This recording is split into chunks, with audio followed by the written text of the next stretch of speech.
Hello, everybody. Welcome to the Happy Cynics. My name is Kevin Twain Lowry, otherwise known as Dr. K, and with me is my co-host, Isaac Dillman, the all-seeing eye dog. And so, hello. we are going to continue today on our three-part series on understanding evangelicalism. So we talked about evangelical culture, understanding evangelical beliefs was the second part.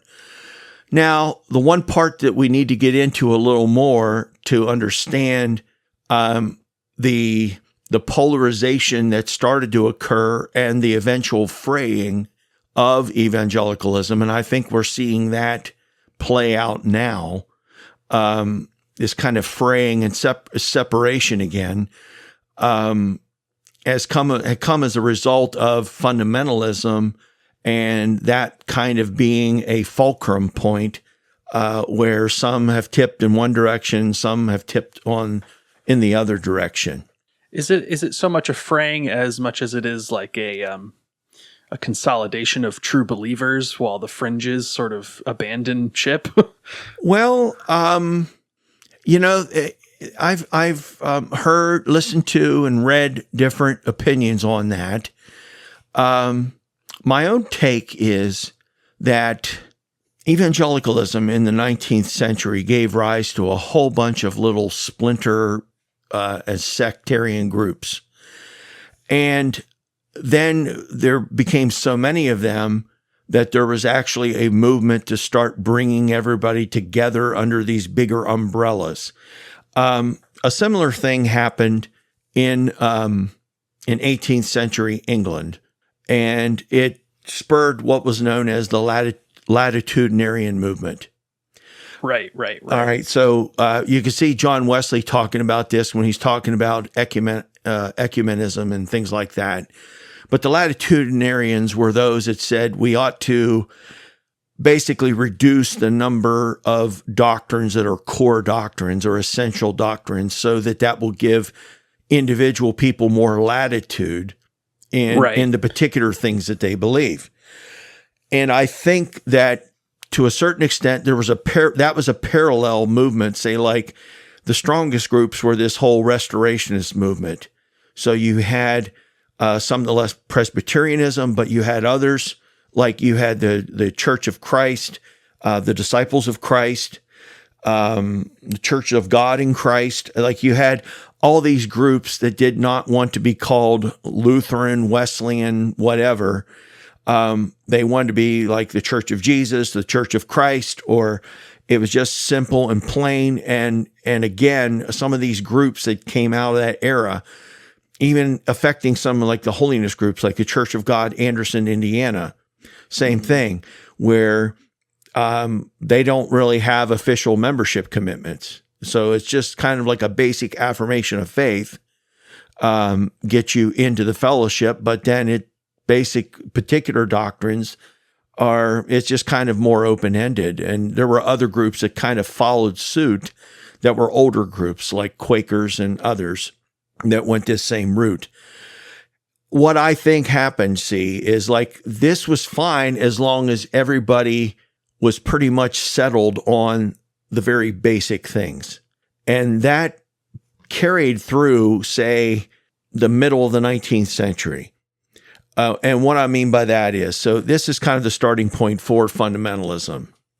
Because what ends up happening is, yes, I know the Protestant Reformation cut at what would be fundamentals of Catholic belief, but then Protestant belief was all centered on the kind of the perfection of the Bible, so to speak, the inerrancy of the Bible or the absolute trustworthiness of the Bible. Well, once scholarship developed, and some of this happened as a result of our improved methods of archaeological digs and even developing machinery to be able to go down deeper and find older copies of some of these a lot of the New Testament books. So before this time, and I don't mean to dominate this, but I'm just kind of no, go ahead. laying this out for the audience. there was what was called, and this is, the nomenclature is used in more than one way sometimes, but traditionally, lower criticism. In other words, lower criticism has to do with, we know that in the New Testament, we don't have any of the original copies of any of the New Testament books. We only have copies of them. So as these things were written down, then they were hand copied by people. And then later, hundreds of years later, they would have somebody like in a monastery sit and read from the text while a whole room full of monks would all write it down, okay, to save time. It wasn't until the invention of the printing press with Gutenberg, right before the Protestant Reformation, that all this started to change. So once a mistake got into a manuscript, then it would end up being copied into other copies. And so when they started finding more and more copies, because, between some of the early Roman emperors trying to kind of keep Christianity at least at bay, if not stamp it out altogether, and then later with the spread of Islam and some of the caliphs wanting to get rid of all non-Muslim writings, there were a lot of Christian scriptures that were destroyed, and the ones that weren't destroyed, they took deep underground and buried and hid them, like in catacombs and other secret passageways and things. And then those things eventually like collapsed and got buried by layers of sand and dirt. And so they started finding these older copies. So there was kind of two things that went on here. The English-speaking world, because of King James, okay, when the Bible finally was translated into different languages, well, then King James II of England wanted to have a definitive version for all English-speaking people to use, so they wouldn't be battling over different translations of the Bible. So that was where the King James Bible came from. Well, that had enjoyed over 2 centuries, 2.5 centuries of use.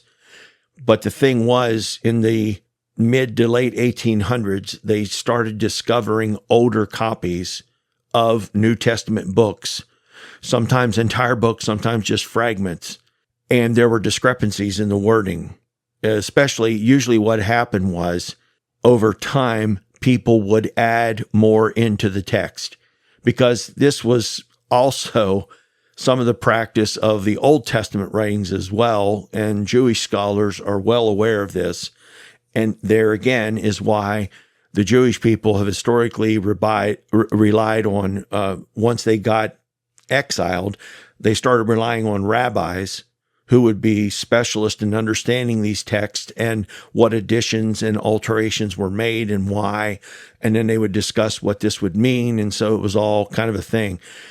This all got upset, like in the Protestant Reformation. The thing was, everybody wanted to be able to read and interpret the Bible for themselves. And so once that happened, you just basically assume that the version you're working with is the absolute best version there could ever be. And so when the King James Version was authorized by the king, all the English-speaking people, I remember when I was a Christian school administrator, interviewing this one family who ended up sending their kids to our school. The father said to me, he says, you use the King James Version here? And I said, well, we do, among other ones too.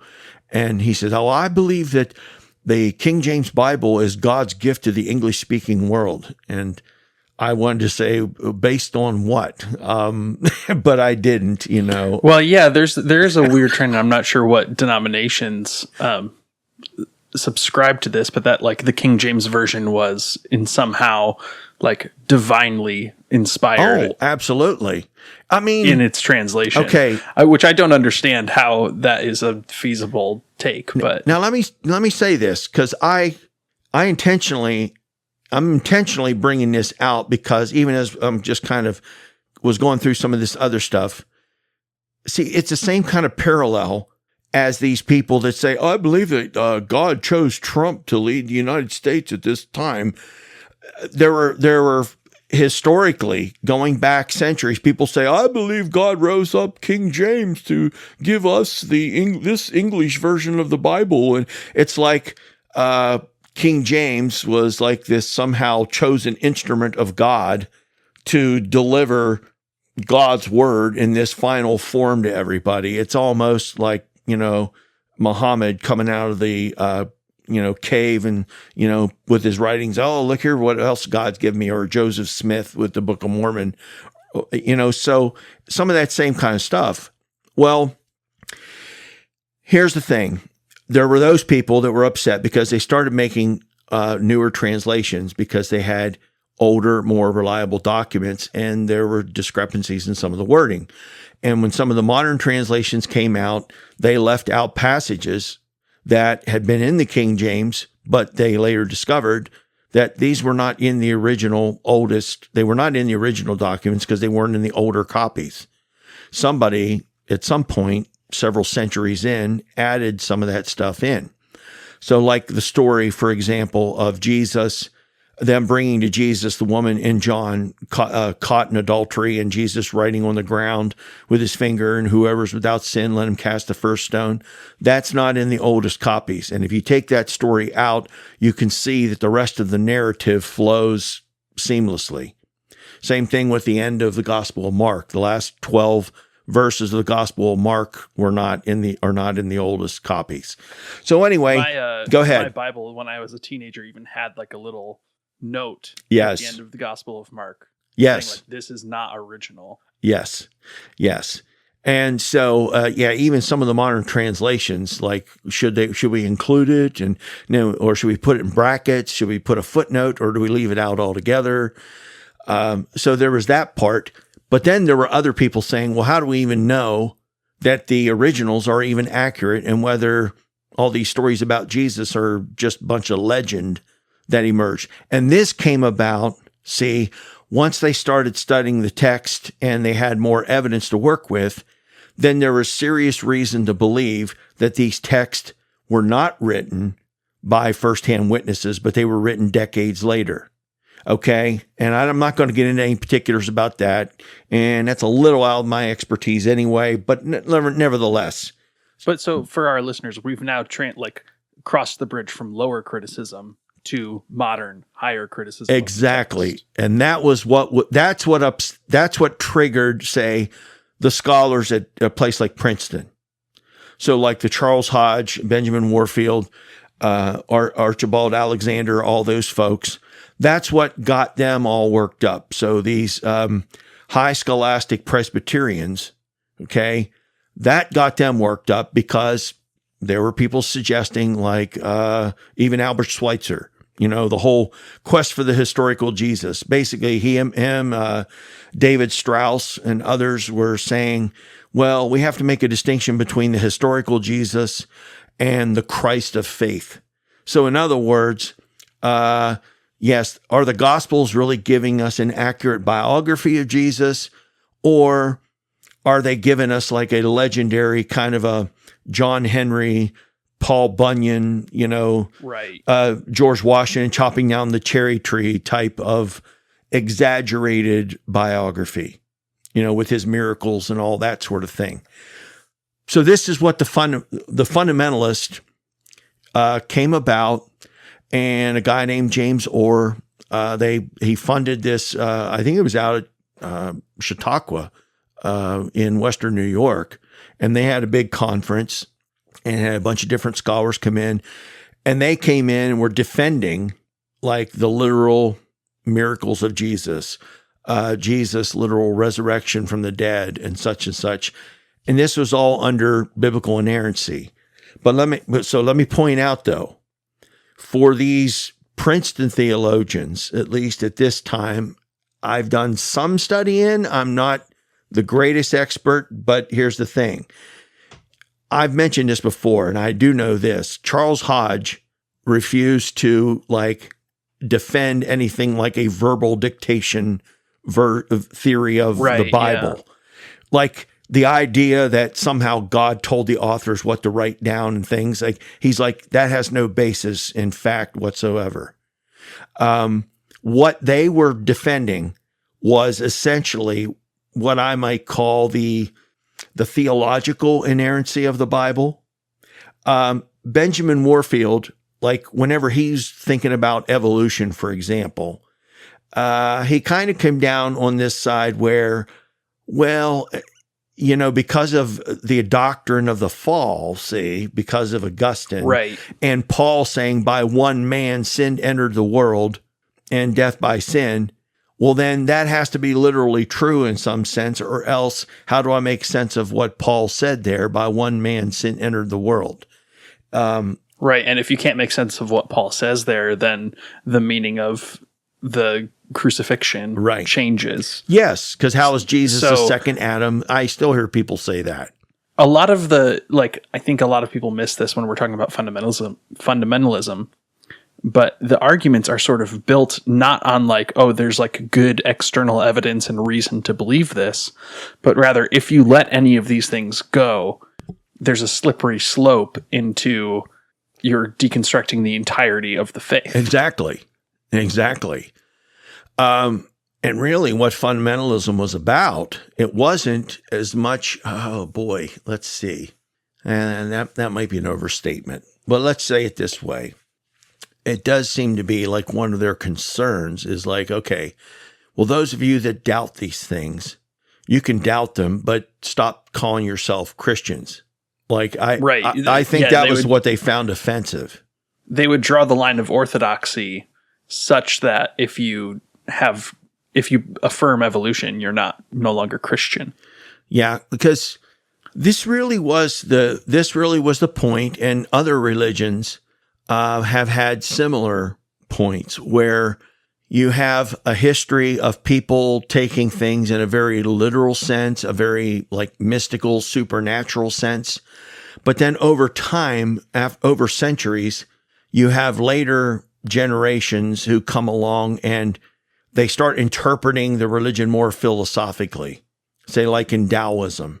Okay, so Taoism, there's all this sense of the Hungry Ghost Festival, where, dead ancestors, their spirits come back and the gates in the underworld are open once a year and they come back and haunt. I don't think there are not nearly, let's put it this way, there aren't nearly as many Taoists today that literally believe that that's what happens versus, well, this is just something about reminding us to honor our ancestry, right? Yeah, exactly, and that sort of thing. If you would like to hear more about that, dear listener, you can go listen to our episode on festivals of the dead that we did for Halloween. Yes, there's a good cross reference. Exactly.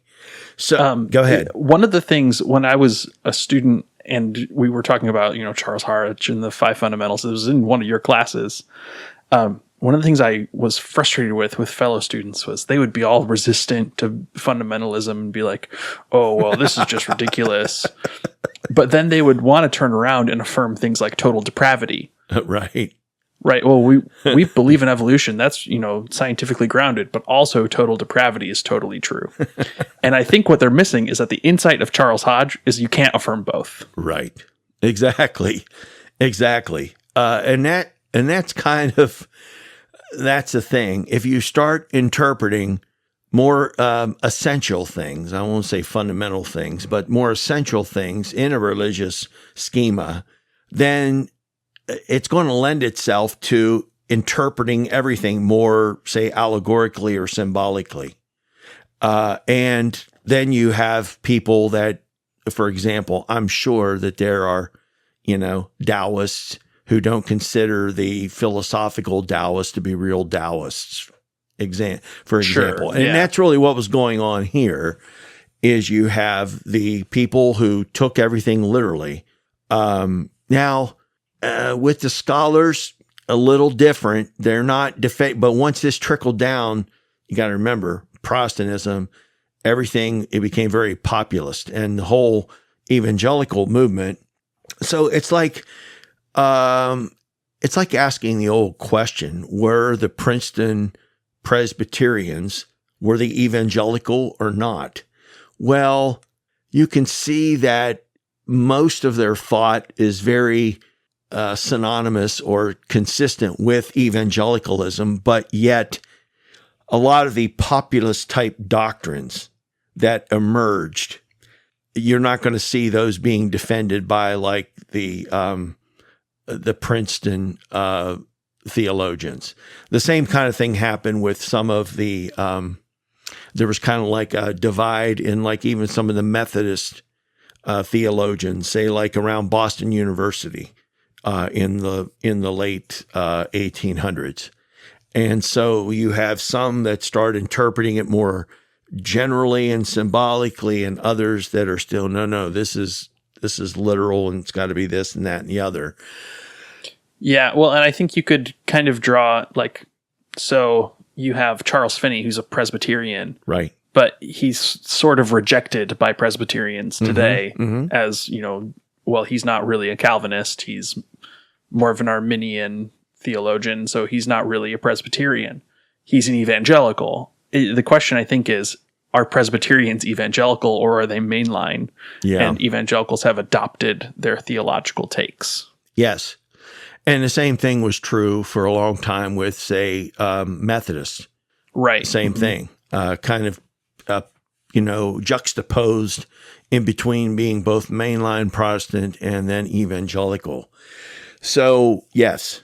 So the 5 fundamentals that came out of that conference, they were really about the inerrancy of the Bible. And then the other 4 were all affirmations about Jesus that have to be accepted as historically true.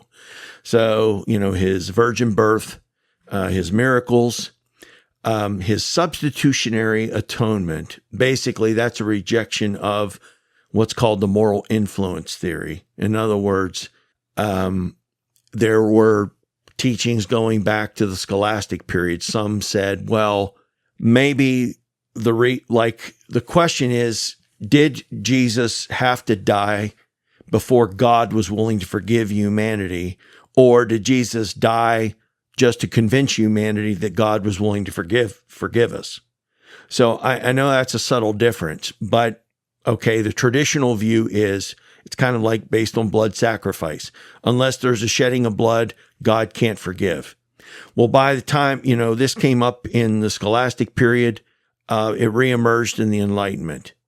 You had some people saying, is this really the kind of barbaric, like, in other words, isn't it a rather barbaric notion of a God who can't forgive people?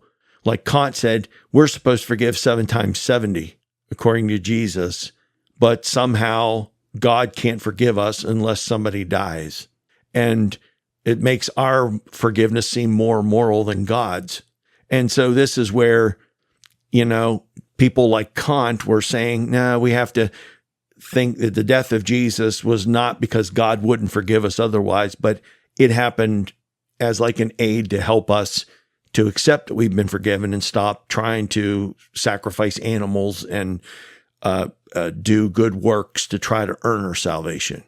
And so Kant was a Lutheran, and that was kind of his take on it. But that's what the fundamentalists were also reacting against. The people that were, because basically here's the thing. Once you go down the route of saying, well, Jesus died as an aid to faith for people, like God was willing to forgive everybody anyway, well, then that takes out the whole thing about Jesus having to be God, having to be equal with God. And if it's just an aid to faith, it doesn't even have to literally be true.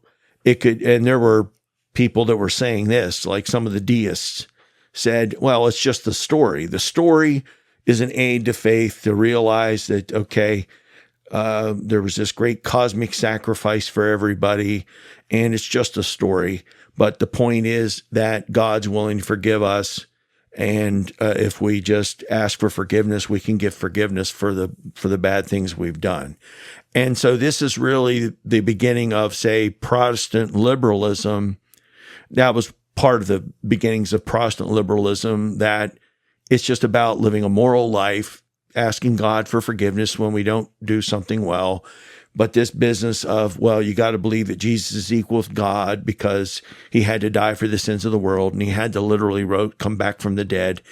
These folks were like, no, that's just a story to help us understand that there's a God, creator God, who loves us and wants to forgive us. And so it's just like a helpful story. Yeah, I think it's interesting that like a lot of that type of thought, the moral influence interpretation, comes out of like specifically Germany and Europe. Right. With like Feuerbach and Hegel and Yes. those sorts of thinkers. That thought is never, it doesn't make it across the pond until much, much later into the 1900s. Well, and that's because of the differences between, and I would think there's probably other differences, but I would say cultural differences between, say, the English-speaking people and the mainline or say mainland Europeans, Right. continental Europeans. That's what I want to say. So, like the continental Europeans have always been more attracted to abstract thought, like existentialism or phenomenalism, and some of these other things where there's something metaphysical. Whereas the English-speaking people predominantly have been empiricists. Now it's all about what you see with what you perceive with your senses, and what is concrete, and what's useful. And so that's what really has been kind of the divide. And you're right; it takes a while for that to work its way over. But that's why that is partly why I think United States has lagged behind Europe in becoming secular to a certain extent, because it's also interesting because the thing is that historically the people that are empiricists, like the English-speaking people, predominantly been empiricists.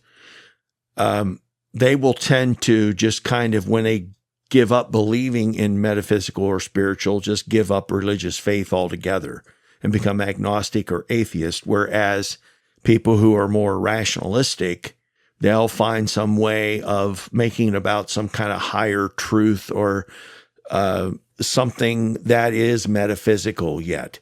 So, and that's what the difference between, say somebody like John Locke, who really kind of fueled deism, and people like Kant and Hegel, who gave rise to somebody like Friedrich Schleiermacher. Right, exactly. Well, and I think the failure of Hegel to be translated into like English-speaking terms is a huge part of that. That if you look at the political left in America for its short existence between the American Civil War and World War II, it was largely driven by European immigrants who were part of the workers' movement, the labor movement, who had been educated in these types of thinking. Right. And even like a number of the early 20th century neo-Orthodox thinkers, they came from immigrant families who came, I'm thinking like the Niebuhr brothers. And then you had the ones that were displaced, like Tillich and others that were displaced in the United States because of the Nazi movement. Yeah. And so, it's kind of interesting. And it's interesting how, like, when you you compare, say like Tillich and the Niebuhrs to somebody like C.S. Lewis, who came up in the, empiricist, the Anglican side. And so, it makes it's an interesting parallel. Well, the way this played out, ladies and gentlemen, okay, the battle over the Bible and that kind of worked itself out in terms of different denominations and different churches. That kind of played itself out, I think, in the church structures. But in the broader cultural arena, the thing that affected more people that it wasn't as easy to kind of sort out was something like evolution, because this was pushing for a scientific paradigm shift. in the way that we understand biology and human biology as being connected to the biology of other species. Yeah. And so this, the way this all started playing out was very similar. You see the same dynamics. So it was in the southern, the former Confederacy. The Confederacy is still giving us problems. And anyway. Yeah. Maybe we could do an episode talking about how the Civil War remains relevant more than 150 years later. I thought of having an episode called Bring Back the Confederacy, because I'd like to just let them have their own country and separate. And let the... Well, there's the movement to dig like a huge trench between the rest of the continental states and Florida. Yeah. And just push Florida into the Atlantic Ocean. Oh. Yeah, Florida's a different situation. But yeah, between all those Gulf states, they think differently than most of the rest of the country. So anyway, where this started was over the teaching of evolution in public schools. Yeah.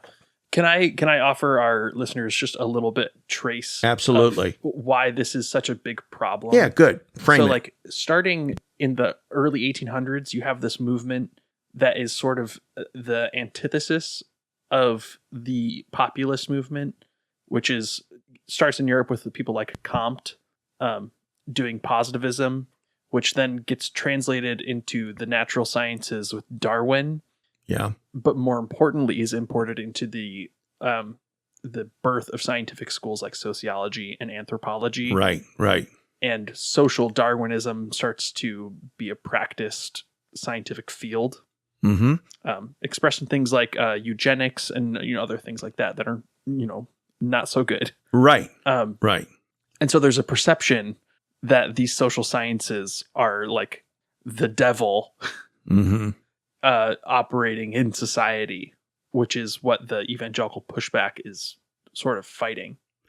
Well, okay, so this is where, fundamentalism, and there's one of the, what I would call shibboleths of fundamentalism. That's a reference to an Old Testament story where whenever the Israelites had to go to fight against the tribe of Benjamin, that the only way they could tell who the Benjamites were was by making them say the word shibboleth, because they couldn't pronounce it without a lisp. And so so a shibboleth is something, where it gives people away.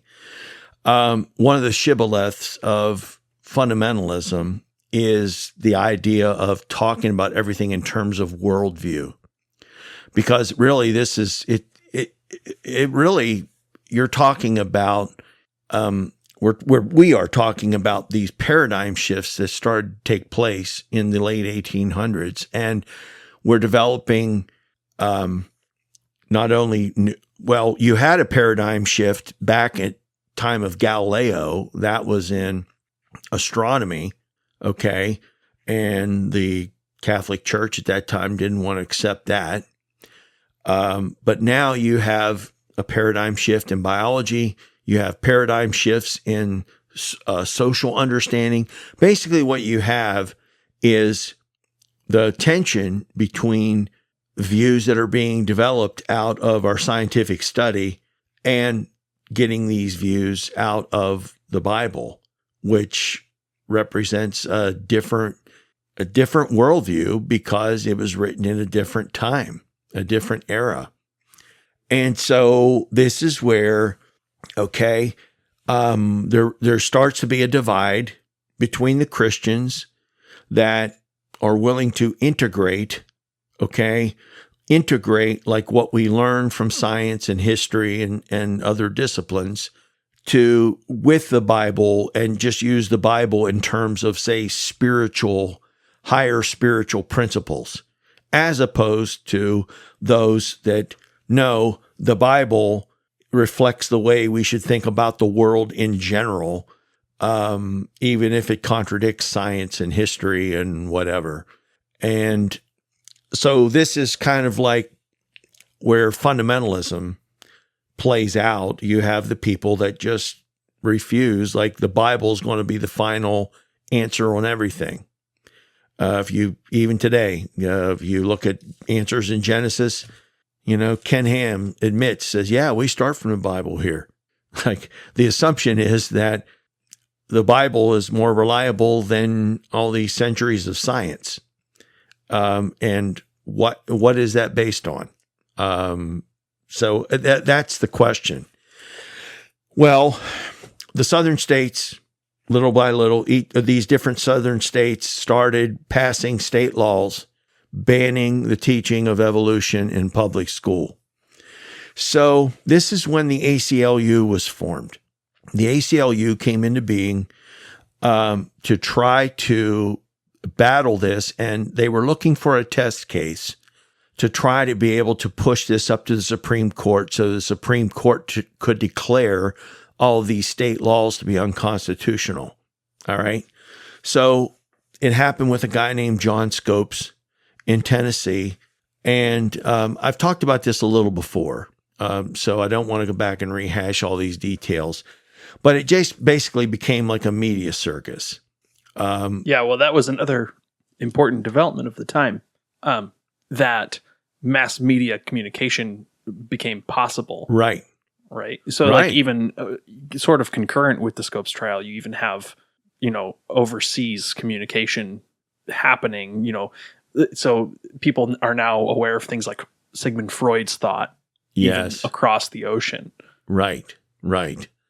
So, yeah. So the polarizations are no longer just limited to geographic area or predominantly limited to geographic area. These ideas are being disseminated, and it just gets faster and faster. So we start with the printing press, and then we have the Pony Express and things like that. And then we have steam engines that are taking letters and carrying them hundreds of miles in a few days. And then we have radio. Now you can hear somebody instantaneously, telephone and radio.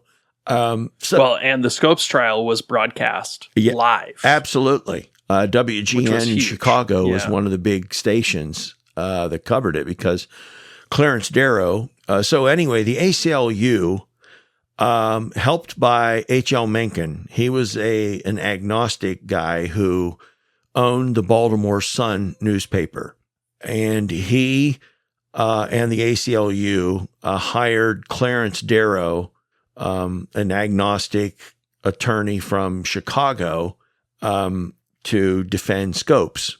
Well, then the state of Tennessee brought in William Jennings Bryan, who was a big fundamentalist and had run for different public office. And he had even run against Teddy Roosevelt for the Republican nomination, or I think, I'm trying to remember if that was whenever Roosevelt was doing his Bull Moose party thing, but I know that was with McKinley, but nevertheless, William Jennings Bryan and the two guys knew each other, but here's what happened. Okay. So in short, the prosecution wanted to basically make the trial. We're a sovereign state. We have the right to pass whatever laws we want, and it's illegal in this state to teach evolution. That's what this guy did, so find him guilty. The defense wanted to say, well, how do you know he's teaching evolution unless we talk about what evolution is? But their law said that you couldn't even talk about evolution in public, see? So even in the courtroom, it was against the state law to even explain what evolution was. Okay, so the defense brought in a bunch of scientists and even scientists who were Christians and such, one guy from Oberlin College and different places. And the judge ruled that all this scientific evidence was inadmissible because it doesn't have to do with this case. They interviewed students of this guy, and he told them about Darwin and evolution, and that was good enough. And so they didn't want to hear any more about what evolution is, because the defense wanted to make it about whether this is a fair law to begin with. Okay.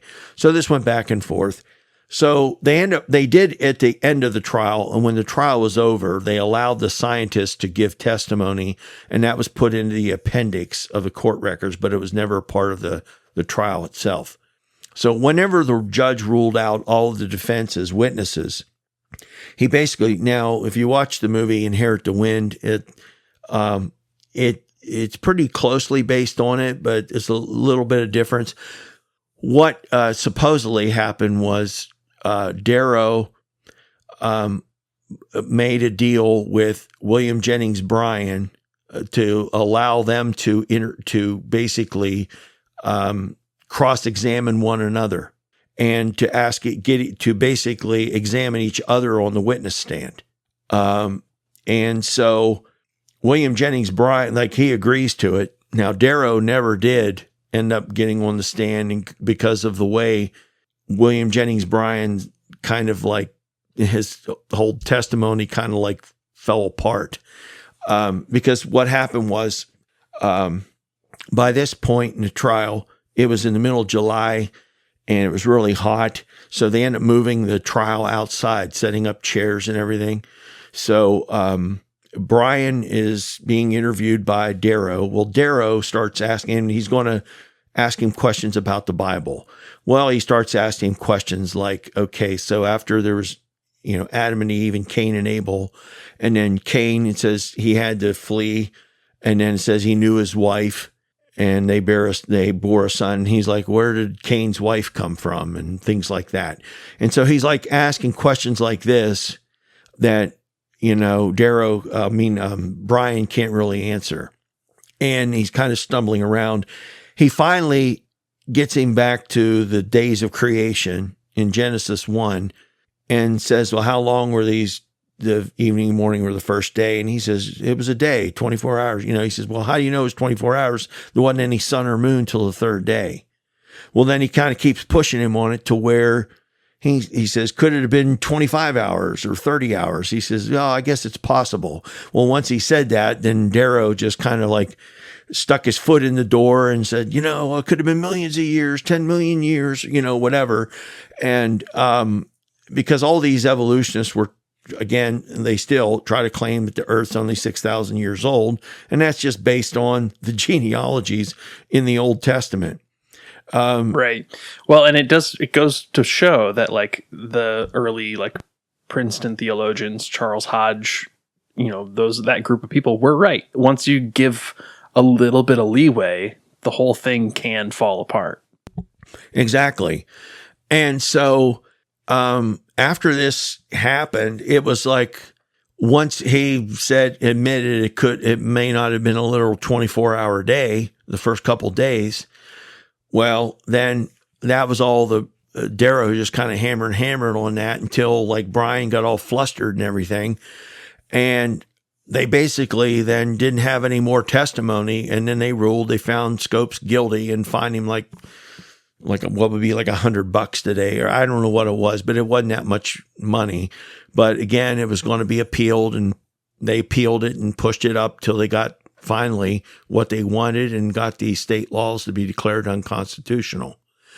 Now, this created a divide because there were a lot of the fundamentalists that were kind of embarrassed by how Bryan caved on the stand, and they felt that he should have stuck by his guns and said that those were literal 24-hour days and yada, yada, yada. There's actually in Dayton, Tennessee, there's actually a college named Bryan College that's named after William Jennings Bryan.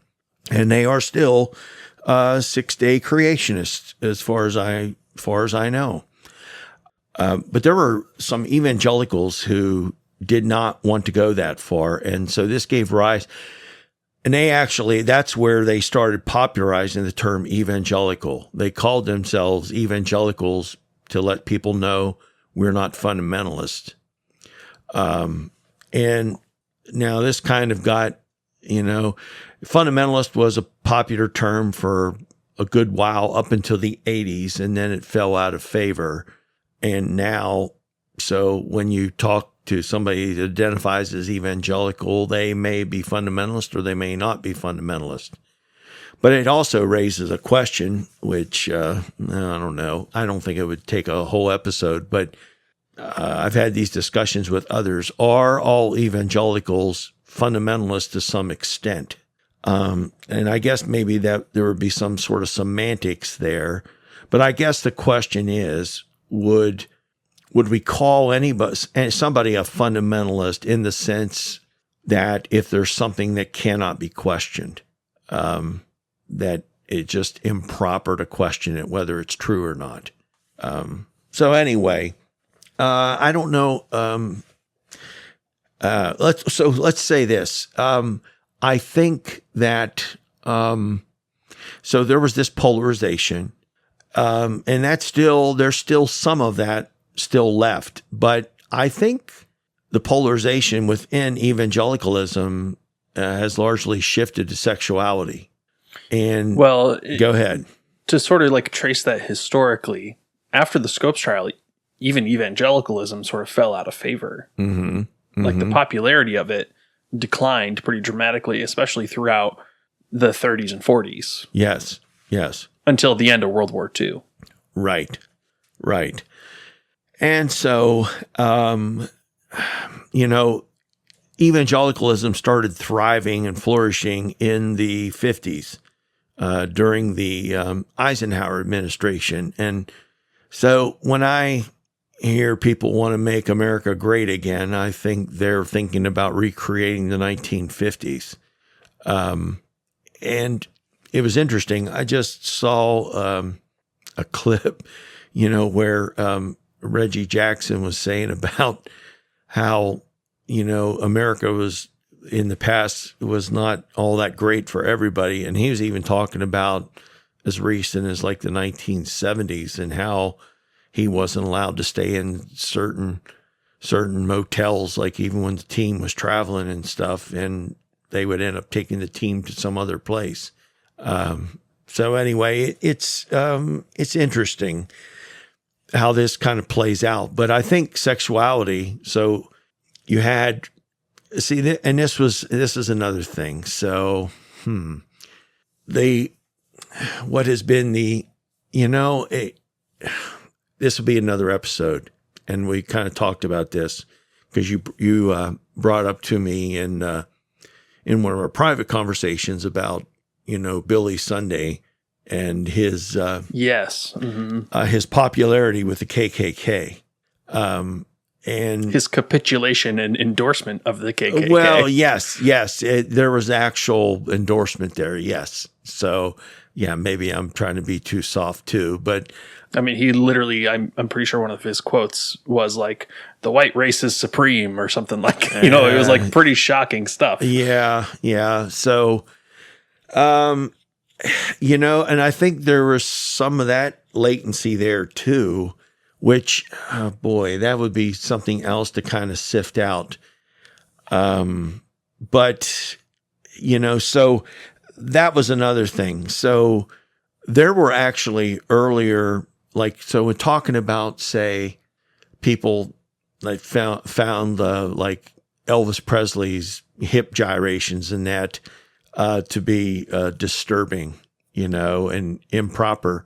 The funny thing was, these same people, there were black performers that were doing a lot of the same things for at least a decade before. And if you ever go back and listen to old songs, some of the songs were pretty sexual, but it was very sexual, actually. And it was pretty indicative of the racism of the time, where a lot of white people's like, oh, well, it's just the black people. Yeah, they're sexual animals and all that. Whenever it was white people now started doing the same things, oh, no, can't have that. We can't have the white people out there. As long as the, and I'm not saying it is trashy, but in their minds, well, if the other races want to be trashy or whatever, they can be trashy, but us white folks, we're gonna hold to a higher standard than that. But this with popular music, popular media, the sexual revolution of the 60s, and then people coming out of the closet, the push for gender equality between males and females.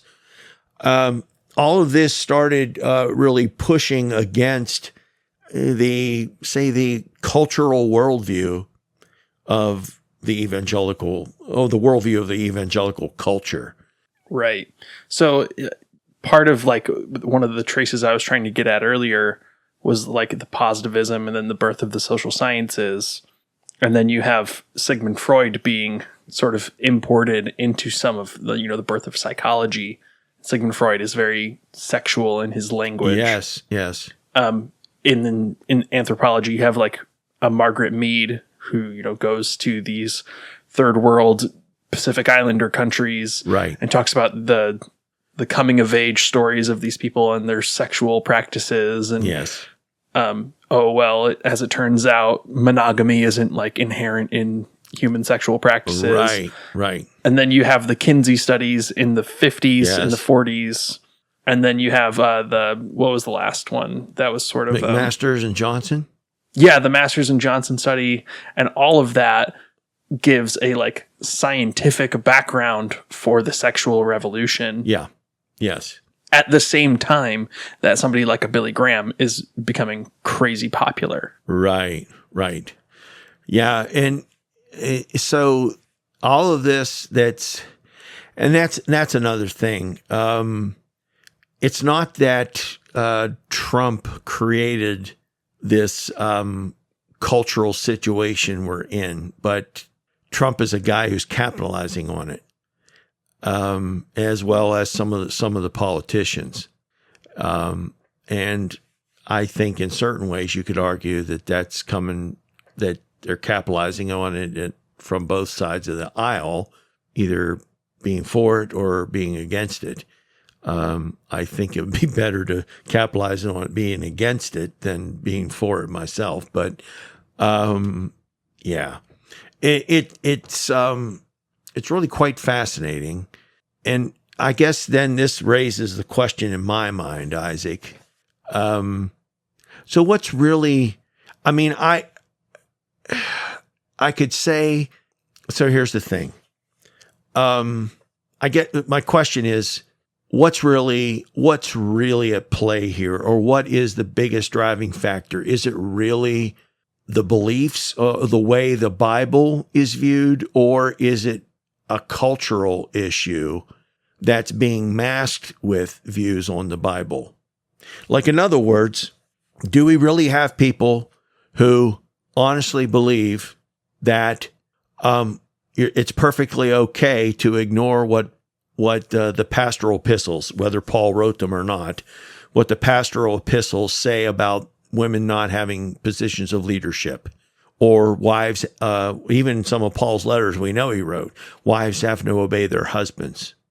Now, there are even some of these folks that are anti-LGBTQ rights would still come back and defend women's rights.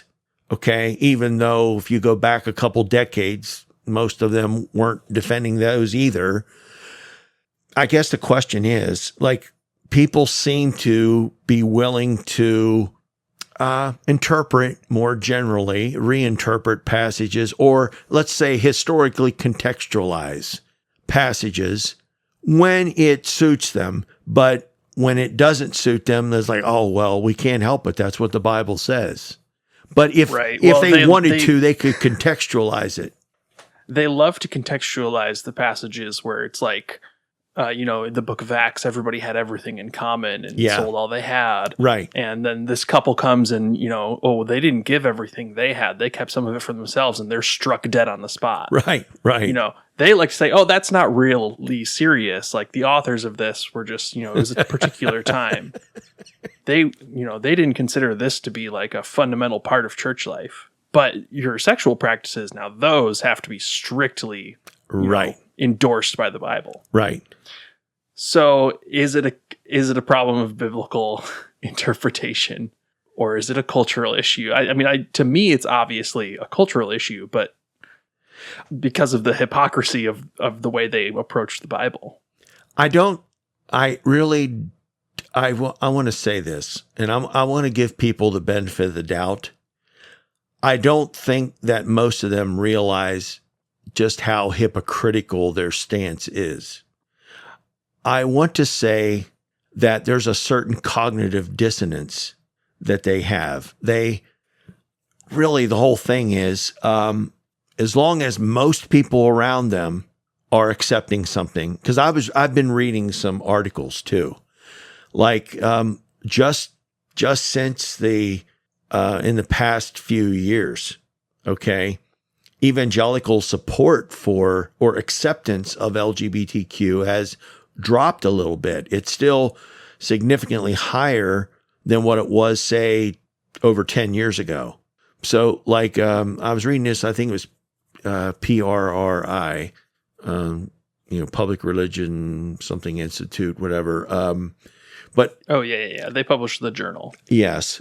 So they basically were saying that, say, evangelical support for LGBTQ protections, or let's say acceptance of same-sex marriage, same-sex relationships, that was only around 35% in 2012. In 2020, like right before the pandemic or whatever, it had gone all the way up to like over 50%. It was almost like 55%, and now it's dropped back to about 47%. I wonder if that might be an effect of certain people being pushed out of evangelical circles for their support. That could be. Because I think that there is a sifting out process that's starting to go on here. This is carried on long enough that, and that's why there's some people. I'm not going to mention any names here, but I know of people personally that I don't know why they don't just separate and start their own separate body or church or denomination or whatever, rather than like somehow think that they're going to change the mother organization or whatever, and somehow see things turn around. The opportunities for people that want to, let's put it this way, they've played themselves out for at least the next probably 10 to 20 years until more people die off and more younger people come of age. And I don't mean come of age as adults, but even you don't really have a whole lot of power and influence as an adult until you're probably usually in your, at least like in your mid 30s. And then it starts picking up once you get over 40. But I don't know. All of this is just, it's disheartening, but it's also kind of fascinating at the same time. You see all this play out. I really don't know. I venture to say what I meant by the cognitive dissonance. I think that there are probably evangelicals who want to still hold on to some kind of view about the inerrancy of the Bible, but deep down they know that there's not really, like, they're afraid, like they're going to resist whatever the current issue is, but the next generation will accept it probably, or maybe not.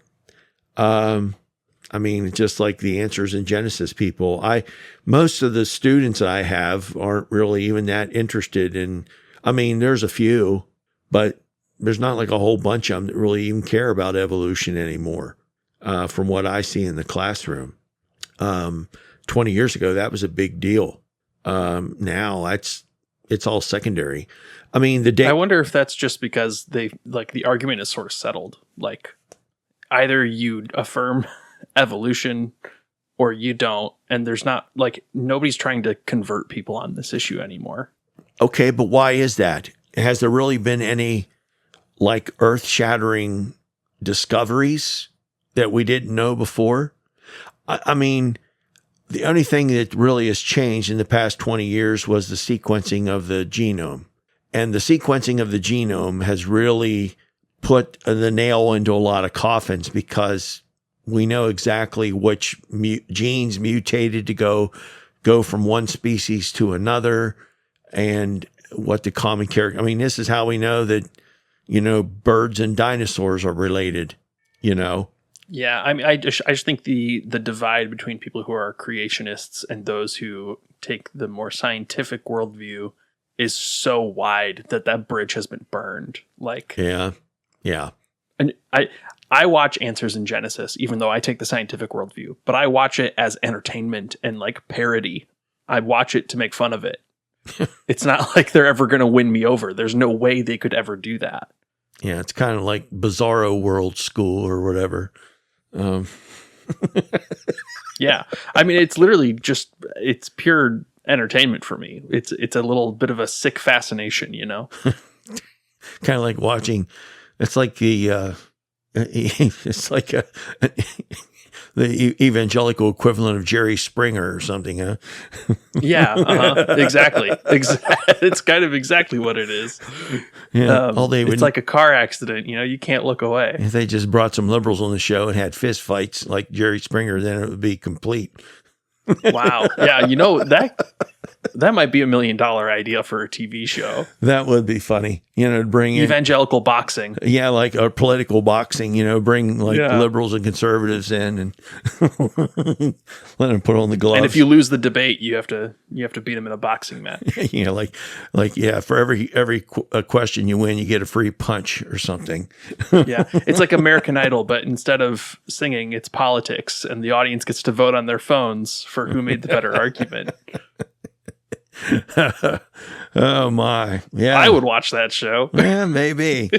Well, speaking of political debate, there's the one going on tomorrow night. Oh yeah, there sure is. Now we'll see. Everybody won't hear this until after the debate's over, but we'll have to wait and see what happens. See if there's anything to process there. But yeah, maybe maybe we'll do a special episode. The processing I would do would be people's reactions to it more so than what the candidates actually say, because I think you pretty much know like what's going to happen between Biden and Trump, but it will be interesting. So yeah, well, that's a similar divide. The people who are going to vote for Trump will never be won over. No, at this point, no. Like, it doesn't matter. This debate is pointless. We might as well just have the election now. Yeah, I don't know. I don't understand. I don't know if it's really that people are going to. I don't think it's a matter of somebody changing their political position or who they would be likely to vote for, as much as it is convincing as many of your side's people to show up to vote. Yeah. True. I mean, that's the task before Biden is he's got to get people to come vote for him who would otherwise stay at home. And that was another article I saw, was that even though Trump has strong evangelical support in swing states, there aren't enough evangelicals to outweigh the other three main Christian groups, which are Catholics, mainline Protestants, and Black Protestants. And if those three groups all show up, then they would be able to outweigh the evangelical vote. And I think Trump has even lost some of the moderate evangelical. I think so vote. too. Some of the more recent stuff that has happened, he said, and yeah, there's an old expression we used to use years ago, and it's like when people are kind of bumblers. There's an old expression: if you give them enough rope, they'll hang themselves. And there may be a certain political wisdom in that. Just keep getting Trump to off the cuff respond to things and see what stupid things he comes up with. Well, I mean, some would argue he's already hung himself. He did lose in 2020. He did. It's whether the Republican Party as a whole is going to go with him. Yeah. It will be interesting. So, I hope, hopefully we've helped everybody understand here the connection between, understand evangelical culture and belief. And I think there is a certain tension there. The thing is now here's the thing. I think, let's put it this way. I think that we're down to a point where a lot of former evangelicals realize that you can't, it's overly simplistic to just appeal to a book like the Bible or the Quran or whatever to settle cultural issues like alone. Because these books were written in a different cultural context. And we have learned a lot more, in areas where we've learned a lot more than what they knew. We have to take that into consideration. I think there are a number that know that, and I think the ones that are remaining are fearful that that's the case, but they're still trying to convince themselves that that's not the case.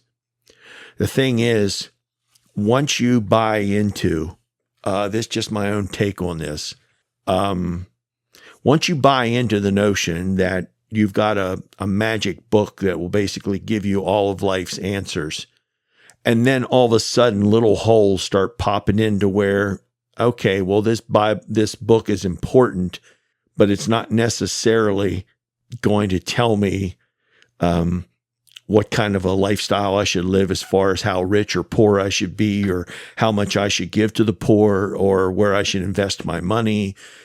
A lot of cultural issues take other considerations. And I think some of these folks are just a little bit overwhelmed because they don't want to have to accept responsibility for their views. I think there's probably a certain percentage that they're just hiding behind the Bible to camouflage their own bigotry.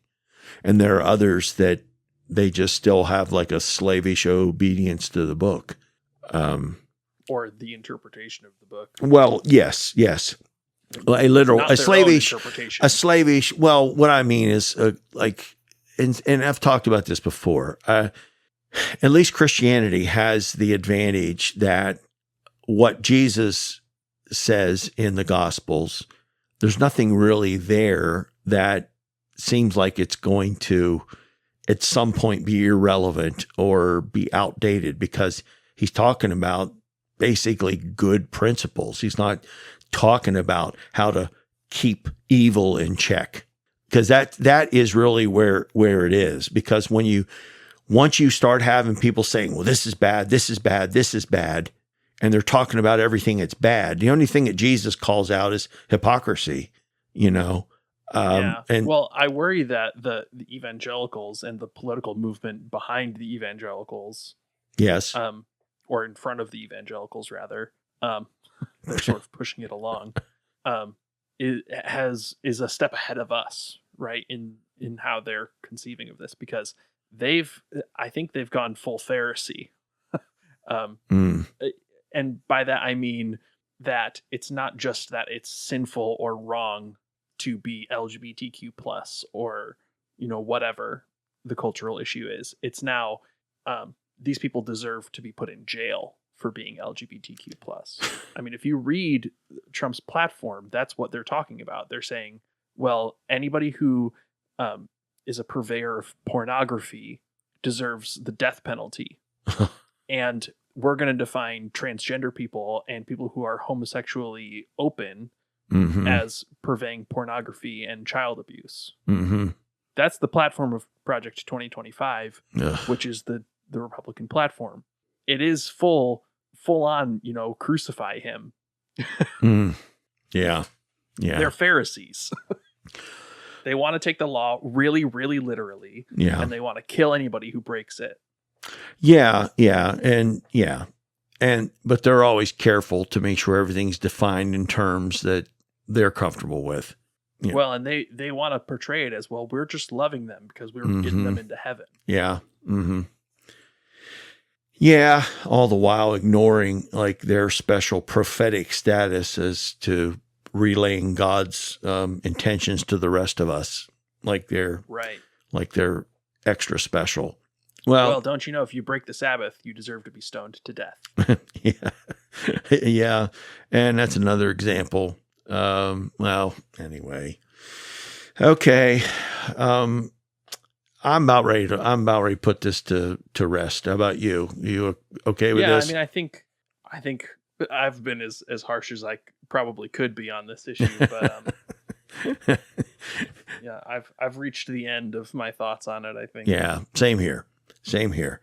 Okay, we will call this a day, and whether we come back with at some point, we'll think about doing a series on understanding Catholicism, and we'll try to lay that out too.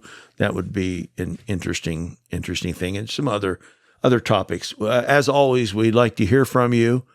We'd be happy to listen to your feedback and your comments. So reach out to us at thehappycynics@gmail.com.